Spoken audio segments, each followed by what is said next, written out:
Katanya Amerika nggak punya budaya ngegibah ya? Ada juga? Budaya gibah ada. Ada. Even mereka lebih parah.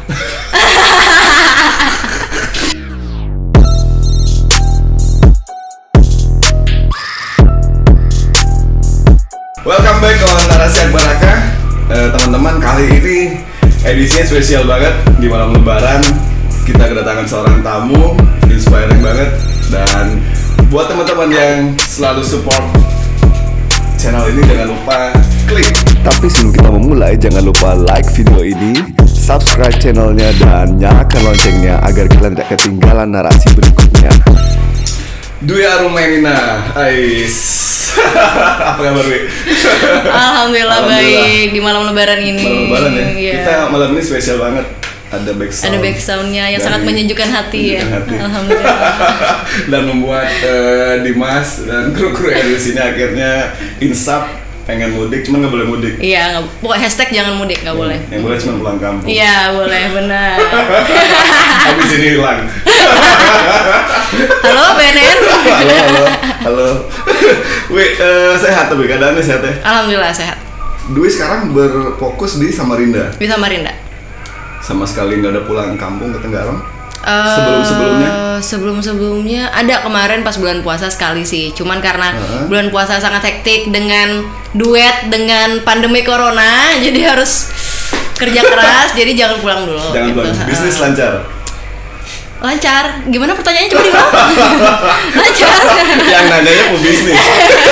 Yang nanyanya pebisnis, yang bisnisnya Tiara. Ya begitu mungkin akhirnya kita dapat pelajaran bahwa kebiasaan manusia akan berubah hektiknya. Jadi apa ya?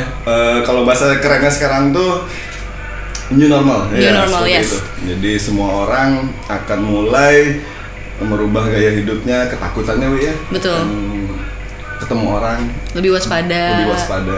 Bayangin, Wi, ke ATM kalau kita depan-depanan sama orang dan orang depan batu, kita mundur. Bener. Terus kalau misalnya bersin, biasanya kan bersin, alhamdulillah gitu kan. Alhamdulillah. Bersin kita lari langsung. Dwi itu inspiring banget. Anak muda melangkahnya jauh banget dan apa ya? Itu jarang banget dilakukan anak-anak Tenggarong kebanyakannya. Yes, maybe. Dwi itu SMA 1 dan kalau saya tidak salah sempat jadi pertukaran pelajar ke US, ke kota Betul. mana, Wi? Ke kota Osborne, state-nya Kansas. Kansas. Oke. Mungkin banyak yang belum tahu cerita pertukaran pelajar itu seperti apa, Wi? Asal muasal dan bagaimana bisa? Pertama, sebenarnya ikut-ikutan tes di Samarinda. Tesnya di Samarinda? Iya, tesnya di Samarinda karena kalau untuk Kaltim dulu, zaman dulu itu cuma ada satu tempat tes, yaitu di Samarinda. Kemudian dia ada sosialisasi ke SMA 1 Tenggarong karena kan SMA 1 Tenggarong tuh unggulan. Saya unggulan masyarakat ya. Saya dong anak Kalau SMA unggulan 1. pemerintah kan ada lain lagi. Iya. Kemudian ada sosialisasi, jadi ikut tes. Dia tesnya ada beberapa tahap. Tes tahap 1 itu tertulis semuanya, matematika, bahasa Inggris, bahasa Indonesia dan segala macam. Kemudian kalau tes tahap 1 lulus, sebulan kemudian tes tahap 2. Tes tahap 2 itu wawancara English sama bahasa Indonesia. Kalau lulus 2 bulan kemudian tes tahap 3. Tes tahap 3. Nah, tes tahap 3 itu kayak diskusi kelompok. Jadi kayak kita dikasih stick es krim, dikasih kertas, dikasih sedotan, membuat sesuatu yang nanti bisa dipertanggungjawabkan. Ini buat apa sih sebenarnya, seperti itu. Nah, tes tahap 3 udah lulus, kan udah disaring-saring banyak. Tes tahap 3 lulus, kita tes ke Jakarta Nasional. Nah, di Nasional itu kita bersaing dengan seluruh Indonesia. Seluruh Indonesia. Berapa orang banyak yang ikut tes? Yang ikut tes ribuan, banyak banget sih Indonesia. Iya, ribuan. Mungkin bisa sampai puluhan ribu kalau digabung dari tes tahap 1 ya. Dan yang diterima Sekitar 80 sampai 100 orang. 80 sampai 100. Dan negaranya kita bisa milih setelah itu. Negaranya bisa milih, tapi in the end mereka yang menentukan kita sampai ke negara mana akhirnya kita pergi. Oke. Wi, akhirnya Dwi ke Kansas. Ke Kansas. Kansas itu negara bagian Negara bagian US yang di tengah-tengah banget, namanya Midwest sih. Midwest. karena kita nggak pernah tahu seperti apa, gambarkan. Oke, gambarannya nih beda banget ya. Misalnya kita biasa nonton film-film Amerika di TV dan segala macam, kita ngeliat New York, LA gitu-gitu ya. Pas sampai di Kansas dulu juga kayak ke Kansas apa ya? Kansas apaan sih, rokok apa gitu ya kan? Nggak ngerti juga gitu. Pas udah ke sana, hah? Ini satu kota tuh cuman ada 1.500 orang. 1.500 orang? Iya, itu kota kecil banget, kota Osborne itu. Okay. 1.500 orang dan rumahnya emang besar-besar tapi berjarak. Oke. Cuman ada satu SD, satu SMP, dan satu SMA. Satu SD, satu SMA. Jadi tidak ada pilihan sayang gitu. Jadi kamu harus kayak sama itu. Mau nggak mau gitu. Mulai ke Sebulu. Iya. Jadi kayak they call it small town kan. Jadi small town di sana, and I was the only one Asian, satu-satunya orang Asia di sana dan satu-satunya Muslim juga. Jadi orang-orang kayak, oh ada anak pertukaran pelajar baru, halo, lalala, gitu yang kayak, oh Muslim, apalagi yang dulu yang kayak, oh kamu puasa, kamu nggak mati puasa dari pagi sampai malam. Gitu orang-orang lucu-lucu. Jadi kayak bayangan kita akan US ketika kita kesana karena ditempatkan di kota kecil, jadi beda banget. Tapi ada positif dan negatifnya. Karena kalau misalnya positifnya adalah satu kota kenal kita dan kita kenal satu kota. Nah kan adalah intinya dari program ini tuh itu bridging. Iya kan, jadi make relationship between Indonesia sama US kan. Nah sementara kalau di kota besar kayak sekolah besar, kita belum tentu kenal semua orang. Kayak ngelihat orang Asia juga udah biasa orang Asia gitu, kayak nggak tertarik gitu. Nah jadi kayak positifnya di situ tuh. Jadi kayak dulu pertama-tama iri sama anak-anak yang di host di DC, Washington DC, di New York gitu kan, iri banget anjir gitu kan. Tapi kesini-sini udah ketahuan ada positifnya, itu lebih bagus gitu sih. Itu langsung diterima oleh biasanya orang tua angkat. Benar, orang tua angkat. Itu gimana kita yang menentukan atau kedutaan Indonesia yang memberi?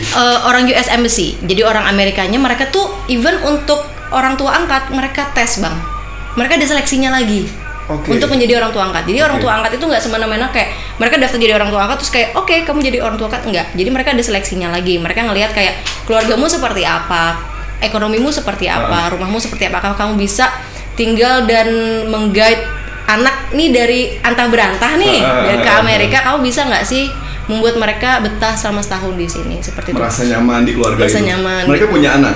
Kalau host fam aku punya, dan host fam aku dulu aku berangkat 2009. Mereka umurnya 67 tahun. 67 tahun. Namanya? Untuk mamnya Diana, untuk yang dadnya itu Thomas Jensen. Thomas Jensen. Iya, jadi mereka punya 2 anak. Ya aku kesana mereka anaknya udah ke rumah sendiri. Dan mereka udah punya cucu. Jadi aku adalah seumuran cucunya mereka. Jadi aku main sama cucunya mereka gitu. Biasanya kita akan ketemu kultur-kultur baru ya di situ ya. Seperti saya tuh pernah mendengar kata temen yang di San Francisco aja itu budaya antri, budaya nggak boleh berisik di tempat umum. Benar. Nah, itu duit ketika kan kita nih dari Tenggarong tiba-tiba berada di Amerika. Shock culture nggak? Banget, culture shock banget. Yang dimana contoh kita manggil nama orang tua tuh di sini kan pakai bapak, ibu, atau kita nggak mungkin pakai nama langsung manggil nama gitu, kayak Hai Jensen gitu, nggak mungkin. Kok di sana kayak sama tetangga, orang tuanya teman aja panggil aja kayak Shelby, panggil aja Brandon gitu, kayak nggak bisa, harus kayak Mrs. Mister gitu ya kan, gitu.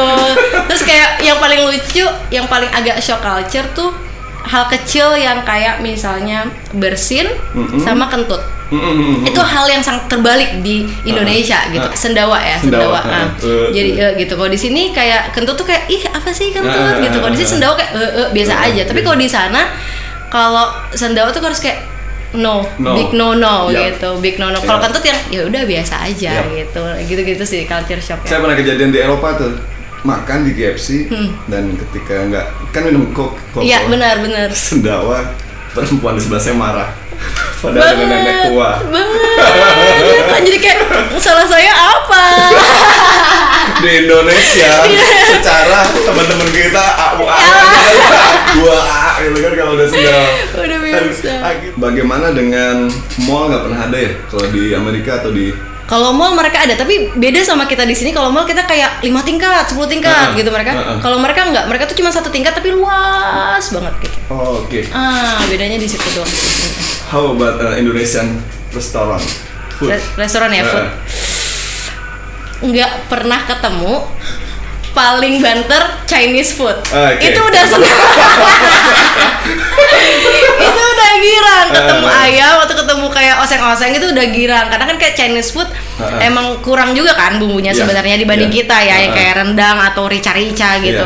Jadi misalnya sebulan atau 2 bulan sekali host mom itu sama host dad tuh pasti ngajak ke kota yang agak lebih besar daripada Osborne untuk makan Chinese food. Kayak udah makan nasi lo, udah puas-puasin lo makan gitu daripada balik lagi. Berarti gitu. kamu sehari-hari tidak makan nasi? Jarang makan nasi. Karena walaupun ada mahal ya pasti. Bakunya. Iya, bahan bakunya mahal dan juga jauh. Jadi biasanya kalau kemarin tuh kayak kan mereka sebelum nge-host itu Bang, mereka pasti mempelajarin culture kita. Jadi mereka udah punya biodata aku. Oh, Dwi ini Muslim, Dwi ini Indonesia, sukanya main hobinya apa, makannya apa. Jadi ketika aku datang, shockingnya adalah mereka udah nyediain mukena, sejadah, Al-Quran. Mereka udah nyediain beras. Jadi kayak senyamannya aku. Terus mereka bilang kayak, oh kita punya anjing, tapi anjingnya di luar kok, nggak bakal masuk kamar kamu gini-gini, jadi kamu bisa sholat di kamar yang gitu-gitu. Oh, okay. Jadi mereka benar-benar udah mempelajarin culture kita. Oke. Banyak yang nyebutin bahwa Amerika nggak ramah dengan orang Asia, dan itu tuh tertanam di mindset teman-teman yang kebanyakan sekolah di Amerika. Mereka tuh selalu cerita ke saya, jika ke kota besar tuh kan hati-hati gitu. Hati-hatinya apa? Isu rasial tuh masih tinggi. Betul. Terhadap bukan cuma orang Indonesia, Asia. Iya. Pernah nggak kejadian itu? Pernah. Tapi aku bawa lucu-lucuan. Jadi aku karena satu orang ini tipikal kalau misalnya kita di film-film ngelihat ada anak nakal duduk di belakang, bajunya hitam-hitam, semuanya kayak anak emo. Ya. Anak emo banget duduk di belakang kelas gitu. Dia pernah kita lagi diskusi di kelas bahasa Inggris, anakku ikut diskusi, terus dia bilang di belakang, "Hey Dwi, you are Asian. Stop talking." Dia bilang, jangan bicara. Gitu. Kamu orang Asia gitu. Terus aku yang kaget, aku langsung noleh ke belakang. Maksudnya ngomong apa kayak gitu, gini. Udah agak debat. Terus guru bahasa Inggris kayak, udah gitu. Terus pas di luar kelas, akhirnya dia minta maaf. Dwi, saya minta maaf, lalala. Terus dia bilang, Dwi, can you teach me Indonesian word gitu kan? Boleh ajarin nggak bahasa Indonesia satu kata gitu? Boleh, tapi bayar 1 kata $1. Di bisnis. Iya, di bisnis. Dibuat lucu-lucu. Sering ada panggilan yellow atau enggak? Ya? Yellow itu Alhamdulillahnya enggak. Alhamdulillahnya enggak, karena itu sih mungkin perbedaan. Orang-orang bilang rasisme di kota besar dan di kota kecil itu sangat berbeda. Even di Indonesia juga hal-hal seperti itu terjadi gitu. Jadi memang alhamdulillahnya nggak dapet kalau di kota kecil. Kemungkinan di kota besar banyak. Oke, Wi. Pelajaran berikutnya apa yang membekas banget di Dwi ketika selama setahun di US? Yang kamu ngerasa anjir nih ilmu banget. One thing, independent. Yap, independent. Jadi makanya sampai sekarang mereka di sana, ini selalu aku ceritakan ke teman-temanku yang lain-lain juga. Jadi ceritanya adalah kalau misalnya di Amerika sana teman-teman aku yang SMA, mereka pasti punya part-time job. Part-time job yang mereka ada satu teman aku, dia adalah anak dari wali kota. Osborne. Dia waiters di salah satu restoran di Osborne, dan dia akhirnya dengan tabungannya dia bisa beli mobil bagus. Kalau di sini kan kayak lo anak wali kota, mobil lo pasti bagus, kayak duit orang tua lo lah gitu ya kan. Tapi di sana tuh enggak. Jadi bener-bener itu adalah duit dari dia kerja di restoran gitu. Dan teman aku kayaknya di sana nggak ada yang nggak kerja. Even kayak cuman summer job untuk jadi kayak swimming pool guard gitu pasti kerja. Jadi gitu, itu yang aku rasain kayak oke, kita udah 17 tahun mereka udah bisa pindah sendiri gitu. Mereka udah harus kerja sendiri. Kalau tinggal di rumah orang tua malah diejek. Yes, benar. Jadi kayak itu sih yang pelajaran yang paling berharga yang bisa aku terapin semenjak aku balik ke sini. Dan even kayak akhirnya kuliah, habis selesai kuliah udah selesai bisa cari kerja, sampai sekarang 2014 sampai sekarang nggak pernah minta sepeser pun dari orang tua. Idaman banget kan. Oke, Wi, menangis nggak malam lebaran di Amerika? Nangis sambil nonton YouTube takbiran, sumpah ini mau nangis lagi nih. Sumpah. Kamu takbirannya virtual. Dari dulu teman-teman sekalian, dari dulu saya sudah takbiran virtual. Nggak zaman COVID aja. Kamu menangis, saya ingat Indonesia, ingat rumah waktu itu. Jadi kayak banget ya. Di kota saya itu nggak punya masjid, nggak ada langgar. Harus ke langgar, which is itu adalah rumah orang Arab kalau nggak salah. Itu rumahnya doang dijadiin langgar. Itu 3 jam dari kota saya. Dari kota kamu. Ya. Nah, jadi kata udah merengek-rengek nih, "Mom, please mau sholat Id gitu kan, jam 7 harus di sana." Dwi, kalau jam 7 di sana berarti kita berangkat jam 4. Like, are you kidding me gitu. Kayak ya udah lihat besok lah katanya kayak gitu kan. Ya udah malam ini udah di kamar, dengerin YouTube, nangis gitu sambil liatin sejadah, mukena oke nggak apa-apa gitu. Terus besoknya nggak bangun jam 6 yang kayak, "Mam, berarti kita nggak berangkat." "Enggak, maaf ya Dwi," katanya kayak gitu. Ya udah nggak apa-apa. Bagaimana dengan tingkat keamanan kotanya, Wi? Aman nggak? Aman banget. Karena kebetulan host dad aku polisi, chiefnya dari polisi kota itu, dan dia tiap malam selalu patroli yang kayak gitu. Jadi hal-hal yang kayak aneh-aneh orang kayak drunk driving itu jarang. Paling sering adalah orang itu kecelakaan karena apa?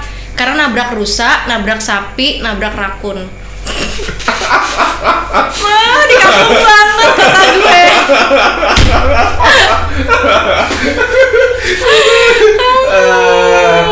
Itulah, tapi kalau di Indonesia langsung dimakan. Nabrak rusa cuy. Udah, rusa, bener. Satenya mahal cuy. Walaupun dilarang, satenya mahal. Dan waktu itu saya pernah punya pengalaman tentang masalah keamanan. Tas saya ketinggalan di Bandara Schiphol Amsterdam. Tas tenteng karena akhirnya buru-buru. Pas udah di ruang tunggu, saya baru ingat nih. Saya udah lemes, udah biarin dah. Isinya waktu itu handphone, planner dan beberapa baca-bacaan saya. Udah biarin dah. Akhirnya penasaran, iseng keluar saya. Masih ada cuy. Exact same place. Masih ada di tempat yang sama. Oh my god. Di troli itu, di pinggir jalan, di depan bandara cuy. Di Indonesia lu bayangin. Ada sih tasnya, isinya aja nggak ada. Isinya lenyap. Isinya nggak ada. Bener, isinya masih ada lengkap dan itu di tempat yang nggak ada yang orang yang mau nyentuh. Dan waktu itu akhirnya saya ngobrol, waktu itu ada teman kuliah di Den Haag, di Leiden, dia cerita bahwa handphonenya itu ketinggalan di kampus dan masih ada. Oh my god. Nggak ada, budayanya emang katanya begitu. Nggak ada yang mencoba mengamankan handphone yang ketinggalan. Seperti itu memang luar biasanya. Jadi itu mungkin yang kelak mungkin Indonesia ketika kesadaran orang udah setinggi itu mungkin juga melakukan hal yang sama. Wi, ini sorry kita agak berbicara tentang agama. Saya pernah dapat kejadian tidak menyenangkan di Belgia. Aku udah mulai ketawa. Pesawat mendarat di Belgia. Mendarat dan ngantrilah kita. Waktu itu saya umroh. Sebelumnya saya umroh dicap oleh kedutaan Arab Saudi paspor saya. 3 hari berikutnya saya ke Belgia.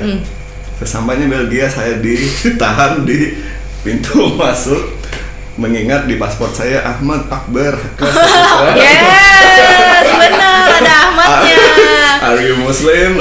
Dan you punya visa baru dicap oleh kedutaan Arab Saudi dan kamu ngapain masuk ke Eropa? Hampir 1 jam saya diinterogasi, saya menjelaskan segala macam, tetap nggak percaya. Akhirnya kedutaan Indonesia lah yang mengeluarkan saya dari bandara. Oh my. Pernah nggak punya kejadian masalah agama di Amerika? Pengalaman Bang Akbar itu terjadi sama teman-temanku. Jadi ketika kita mau berangkat tuh udah sebelum mau berangkat ke Amerika, mereka ditahan ya, yang namanya Muhammad, Ahmad, Siti, lalala, itu semuanya ditahan dan kita harus menunggu mereka di interview 2 jam sampai 3 jam. Tapi itu nggak terjadi sama aku karena kan namanya nggak ada nih, nggak ada Islamnya banget nih. Nggak tahu juga mau alhamdulillah atau enggak ya, cuman ya udah. Tapi pas di Osborne sih untuk masalah agama, masalah puasa sih. Masalah puasa Karena untuk puasa di sana pas summer itu imsaknya jam 5. Oke. Buka puasa jam 9 malam. Oke, jam 5 subuh, ya. Buka puasa jam 9 malam. Jam 9 malam, itu pas summer. Berarti Dimas pingsan. Oksigen Dia puasa lebih dari 12 jam. Terus kamu? Itu, jadi untuk pertama kalinya adalah tetap puasa, cuman ya udah ditahan-tahanin, mau gimana lagi. Tapi kebetulan adalah sama aku ikut cross country itu olahraga lari di Amerika, tapi larinya itu di bukan di jalanan, tapi di golf course atau di hutan-hutan gitu. Jadi kata si coachnya, Dwi, kalau bisa, kalau misalnya lagi latihan atau lagi kompetisi, puasanya jangan dulu ya, gitu. Disuruh batalin? Iya, disuruh batalin kalau misalnya lagi kompetisi. Jadi ya nggak bisa maksimal juga kan latihannya. Tapi ya pas kompetisi ya udah dibatalin. Tapi teman-teman yang di sekolah sih yang paling lucu. Jadi kayak ya udah puasa, Dwi, you fasting? Yes, I'm fasting. Ya udah. Jadi kamu nggak boleh apa? Iya, nggak boleh makan dan minum sampai nanti jam 9. Nggak, mati katanya kayak gitu kan, kayak enggak, ini masih hidup nih sampai sekarang gitu kan. Terus ya udah nih mereka udah ngerti gitu. Dwi, ini ada permen mau nggak?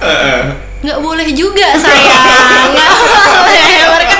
Mereka tuh belum ngerti. Jadi artian fasting tuh seperti apa. Jadi aku kayak apapun itu yang masuk dalam udah masuk dalam tenggorokan kita itu nggak boleh. Aku bilang gitu, fasting gini. Berapa lama? Sebulan. Oh gitu. Jadi tapi tantangannya adalah selain menjelaskan ke mereka, tantangannya adalah aku tidak boleh stay, kan ada lunch time. Lunch time di mana mereka harus ke lunch room semuanya. Kalau mau nambah pahala ya udah ke lunch room ngeliatin orang makan, nambah pahala ya kan. Tapi nggak bisa karena nggak tahan, nggak boleh. Jadi nggak boleh stay di kelas juga.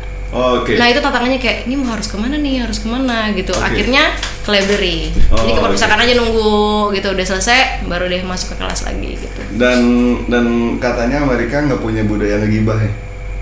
Ada juga? Budaya gibah ada. Even mereka lebih parah. Aku pikir orang Amerika nggak ngegibah. Sama saja, anak muda di sana sama kok sama anak muda di sini. Jangan salah paham. Sama. Mereka kalau menurut aku lebih two faces. Kalau orang di sini kan kayak, oke, misalnya contoh nih, misalnya aku nggak suka sama Kak Dimas gitu, ya udah aku lebih nggak usah bergaul aja gitu kan. Kalau mereka di sana mereka kayak nggak suka Dwi, tapi di depan kayak, Hi Dwi, how are you, long time no see, kita harus hang out, tapi di belakang kayak, ih malas banget sih. Kayak gitu. Jadi mereka tuh lebih fake gitu. Yang di film tuh benar. Tapi kalau udah baik tuh baik banget. Iya, kalau udah baik banget gitu sih mereka. Oke, punya banyak pengalaman, akhirnya setahun di Amerika, dan kamu sempat ke Malaysia. Yes, kuliah. Setelah Amerika pulang dulu ke Tenggarong. Setahun, dan akhirnya harus ngulang lagi kelas 3. Ya. Dan bertemu dengan adik kelas kamu. Adik kelas dan adik sendiri. Nah, akhirnya kamu lulus, going to Malaysia, buat S1. Ngambil jurusan apa? Ngambil jurusannya Human Resource Management, manajemen sumber daya manusia. Manajemen sumber daya manusia. Asia Pacific University. Di Bukit Jalil. Oke. Kultur Amerika sama Malaysia tentu jauh beda. Terus yang kamu rasakan apa sama berada di Malaysia? Kultur baru? Untuk kultur orang, kalau aku bandingin ke Indonesia dulu ya, untuk orang-orang Malaysia dan Indonesia, maaf, Indonesia jauh lebih friendly. Itu sudah terkenal seluruh dunia. Orang Indonesia tuh friendly banget, tapi ketika di Malaysia yang aku kira adalah sama, kan kita budaya serumpun ya, tapi ternyata berbeda, karena yang aku pelajarin, ternyata invader atau jajahan ini adalah membentuk karakter orang di dalam negara itu gitu, karena dia jajahan Inggris yang dingin. Nah, jadi itu secara tidak langsung membentuk mereka. Jadi mereka ada budaya timurnya juga ada, Asianya ada, tapi budaya baratnya juga ada gitu. Oh, oke. Oke. Gitu. Transportasi umum bagus ya tentunya di Malaysia. Udahlah, nggak perlu dikomenin lah itu. Kalau disuruh pilih, karena dulu kalau disuruh pilih, aku lebih pilih mau tinggal di Malaysia sampai nggak tahu kapan gitu. Tapi karena orang tua yang kayak, kamu anak gadis harus pulang gitu kan, kayak ya udah daripada saya nggak dapat warisan mending pulang aja. Kamu harusnya jadi suami orang Malaysia. Seperti siapa? Manohara. BCL. Manohara bukan vokalis Seringai katanya sekarang. Kan dulu lakinya. Oh iya benar. Lakinya kan dulu Raja Kelantan. Itu Raja Kelantan. Oh, oke. Jangan gosip nih. Wih, bagaimana dengan, saya lupa nanya, kultur musiknya di Malaysia? Kultur musik, di setiap mall atau kayak supermarket yang aku datangi kayak Aeon, Carrefour gitu-gitu, mereka lebih ke Melayu, tetap lebih ke Melayu, dan sangat-sangat sering kayak 80% dari aku jalan-jalan ke sana lagu Indonesia semua, lagu Alexa, Peter Pan, like 2011 lagu Alexa masih yang oke gitu, kayak gitu-gitu. Jadi kayak masih lagu-lagu Indonesia sering terdengar, tapi juga aku akhirnya adapt to lagu-lagu Malaysia yang lebih bukan Melayu tapi lebih ke rap culture-nya. Gitu. Di tahun 2000 tuh ada Tupac gitu. Yes, betul. Tupac. Jadi yang aku bisa dengar yang masuk ke kuping aku tuh lebih ke rapnya sih kalau Malaysia. Berapa tahun di Malaysia? Di Malaysia kuliah 3 tahun, 3 tahun, kerja 2 tahun. Kerja 2 tahun, berarti kamu total 5 tahun. Di Malaysia. Harusnya kamu dapat jodoh selama itu. Harusnya. Oke, seperti itu. Oke, akhirnya 5 tahun berada di Malaysia, banyak banget pengalamannya, bisnis tentu aja ya. Bisnis, terus akhirnya Dwi memutuskan pulang ke Indonesia itu di tahun berapa? Pulang ke Indonesia tahun 2016. 2016. Langsung Tenggarong atau? Ke Tenggarong, langsung ke Tenggarong karena kata orang tua, Mbak coba cari kerja di Kalimantan Timur. Jadi kayak oke, ya udah struggling cari kerja, orang tua juga di sini mereka cuma kasih rekomendasi karena aku nggak suka yang namanya kayak dimasukkan aku nggak suka. Kasih rekomendasi selama 3 bulan udah bener-bener hopeless dan kayak selama 3 bulan nggak punya penghasilan yang biasa orang punya penghasilan gitu, kayak I cannot live like this gitu. Terus sama orang tua karena udah biasa nggak hidup sama orang tua, jadi kayak hidup sama orang tua tuh kayak selama 3 bulan aneh gitu. Terus ada tawaran kerja di Jakarta. Selama 3 bulan itu gitu. Jadi bilang sama ibu, Bu, daripada sekarang nih udah struggling banget dan udah nggak tahu mau jadi apa gitu, nggak ada yang cocok gitu. Di Jakarta aja ada yang nawarin kerja nih. Tetap perusahaan Malaysia, tapi cuman base di Indonesia aja, kok nggak perlu keluar negeri lagi gitu. Cuman gajinya tetap kurang lebih naik sedikit ya pada di Malaysia kemarin. Ya udahlah kalau udah nggak tahu mau ngapain gitu, ya udah ke Jakarta lagi. Tapi ada satu pelajaran, saya ke Eropa yang pertama beberapa kota masih terkagum-kagum, ke Eropa yang kedua akhirnya saya ketemu pelajaran bahwa waktu itu dipanggil nenek-nenek tua banget, perempuan manggil, "Aku from Indonesia." Saya bilang, jadi dia cuma ngasih clue gini, Indonesia itu bangsa hebat katanya. Saya ada diam, hebatnya saya jawab, hebatnya apa? Kalian itu terpisahkan oleh pulau-pulau, bentuk orangnya beda-beda katanya, kulturnya beda-beda, bahasanya beda-beda, makanannya beda-beda, segala macamnya beda-beda, tapi hebatnya kalian itu dalam satu Indonesia gitu. Itu kebayang kalau di Eropa atau di benua lain akan pecah lah menjadi negara-negara. Bener sih. Kalian tuh bangsa yang hebat katanya. Jadi walaupun kalian terpisahkan, budaya kalian berbeda, tetap satu Indonesia. Benar. Dan akhirnya itu pelajaran pertama. Pelajaran keduanya, saya dapat pelajaran lagi waktu itu dari temen, dia orang Amerika, Chicago, dia from Chicago, Dan berkata bahwa kalian itu hebatnya di Indonesia itu nggak ada seleksi alam gitu. Kalau di luar negeri, maaf ya bukan merendahin Indonesia, orang dengan tanpa penghasilan itu kemungkinan matinya lebih gede. Karena ada musim dingin banget. Iya, bener. Jadi harus punya tempat berlindung. Kalau di Indonesia kan udaranya enjoy banget. Jadi semua orang tuh katanya selalu asoy setiap hari. Nggak ada uang ngobrol, Bener. ya kan? Nggak ada uang enjoy dan tingkat stresnya tuh rendah. Betapa menyenangkannya jadi orang Indonesia, karena nggak ada seleksi alam. Akhirnya saya baru sadar. That Iya makes sense. juga. Iya, that makes sense. Bener Bener juga.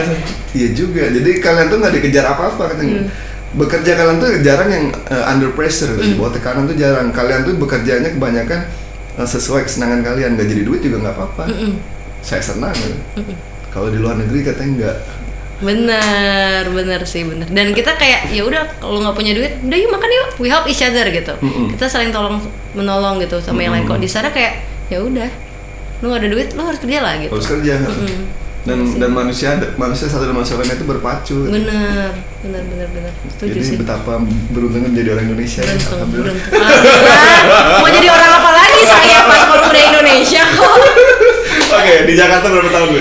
Jakarta 2 tahun. 2 tahun. Kerja di itu sebenarnya kerja di kampusku sendiri. Oke. Iya, kerja di kampusku sendiri. Aku menjadi salah satu bagian di tim international marketing untuk menjadi representatif Indonesia. Jadi aku handle Indonesia market. Nah, gitu. Jadi aku handle itu 2 tahun yang sangat-sangat capek dan sangat-sangat banyak pengalaman karena aku akhirnya bisa keliling Indonesia karena pekerjaan itu gitu. Aku sampai ke Papua, Manokwari, Raja Ampat, kemana-mana tuh gara-gara kerjaan itu sih gitu. Jadi kayak aku ngekos di daerah Setiabudi, Jakarta Selatan. Bisa keluar dari kos, bilang Mbak aku keluar 2 minggu ya, bawa koper segede gaban gitu. Oke Mbak, dijagain ya kamarnya 2 minggu, bisa traveling mungkin ke 10 kota. Ya gitu. Selama 2 tahun? Selama 2 tahun keliling terus. Harusnya kamu pulang. Oke, pertanyaan terakhir. Yes. Kamu udah punya pacar? Belum. Why? Sorry, ini pertanyaan kurang etis ditanyakan. Enggak, kok etis-etis aja. Tetapi teman-teman di rumah harus tahu kriteria seperti apa yang kamu. Wadaw. Yang nih bisa jadi ini ya, media ya. Leoga. Kan besok bisa ditanya kapan di Lebaran. Belum ada sih sampai sekarang. Maksudnya ketemu orang yang dulu yang cocok-cocok ada. Cuman in the end kan berpisah juga karena jarak biasanya. Karena jarak LDR dan segala macam. Karena kan pindah-pindah kotanya nih dari Malaysia, Jakarta terus kesini lagi. Jadi kebanyakan tuh putusnya gara-gara jarak. Padahal tuh udah cocok banget. Jadi baru pulang kesini ya udah baru ngeliatin lagi, berusaha juga. Jangan sampai nggak berusaha. Tapi ya itu lagi berusaha sih mencari. Semoga dapat. Jadi buat teman-teman yang pengen kenal @Dwi_Mainina. Dwi Mainina. @Dwi_Mainina. Iya. Arumnya salah. Arumnya itu nama tengah aja nggak dipakai. Biasa kayak budayanya orang Amerika gitu. Dwi Mainina. Jadi buat teman-teman yang lagi menyimak video ini @Dwi_Mainina. Itu Instagram. Kamu aktif Instagram dong? Instagram aktif. Facebook aktif karena itu Facebook adalah tempat catching up sama teman-teman yang di Amerika. Mereka lebih aktif di Facebook. Lebih aktif di Facebook. Oke, Wi, terakhir apa yang pengen kamu sampaikan buat teman-teman yang simak video ini? Teman-teman yang senasib anak daerah tapi pengen melangkah jauh ke depan. Apa ya pesannya? Lebih tahu karakter diri dan kita mau ngapain. Jadi jangan blur, I guess. Jadi kayak misalnya mau ngapain? Misalnya kayak mau buat event atau mau buat bisnis atau mau buat apapun, buat draft, buat plannya sebaik mungkin and make it happen. Menurutku jangan terlalu banyak pikir karena biasanya overthinking itu ruins everything. Setuju. Overthinking, jadi kayak ya udah jalanin aja dulu. Adapun masalah ntar juga bakal ada penyelesaiannya gitu. Jadi itu sih menurut aku. Juga teman-teman yang anak daerah khususnya Kota Kartanegara, kalau misalnya teman-teman punya pemikiran kayak di sini nggak bisa berkembang atau misalnya lebih banyak nggak bisa cari cuan, berpikir untuk pindah ke kota lain yang lebih besar di Pulau Jawa sana, pikir ulang kembali, mungkin kita bisa berkolaborasi. Siap. Kasih. Thank Thank you Dwi, saya senang banget hari ini, inspiring banget. Saya tuh senang ngobrol dengan teman-teman yang smart, terus melangkahnya jauh banget. Itu saya ulik, saya tanya-tanya macam-macam. Jadi terima kasih hari ini kamu udah berbagi. Terima kasih Bang Dan, Akbar udah ngundang. Insya Allah bermanfaat buat teman-teman yang di rumah. Kalau Amin. teman-teman yang hidup di kota besar, mereka ya udah terserah, mereka punya pengetahuan sendiri. Ini khusus buat teman-teman yang di daerah seperti kami. Terima kasih Dwi, sampai jumpa lagi di episode berikutnya. Saya akan undang lagi, kita ngobrol hal yang lain. Tetap sehat dan bisnisnya lancar. Amin, terima Oke. kasih Bang Akbar. Thank Siap. you. Dadah.